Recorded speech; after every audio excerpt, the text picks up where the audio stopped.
नमस्ते। आसतु आज आम जाना पुनर्जन्म हुए कहीं।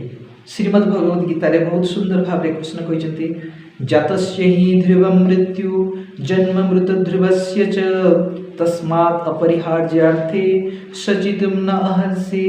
तेबे वैज्ञानिक मत अनुसार कौन सी पदार्थ केवे नष्ट हुए ना किंतु यह अन्य कौन रूप से परिवर्तन होता है। जेपरी सबुज रंगर वृक्षटी केते वर्ष पर सुखी जाए बा मरी जाए तेबे ताको आमे वृक्ष न कही काठ कही थाओ बा मला गछ कही थाओ। एही काठ भूमि तले रहिला परे 50 वर्ष पर बा 60 वर्ष पर बा 100 वर्ष पर ते कोयला रे परिणत होता है। तेबे कोयला जड़ी गले कौन हुए पाउंस पाउंस अधुआ रे परिणत हो जाए। पाउंस उड़ी उड़ी सेठारे पड़ी थाए किंतु नष्ट हो जाए नहीं। यह एही परि भाव रे पुनर्जन्म नित्यांत रही। नमस्कार।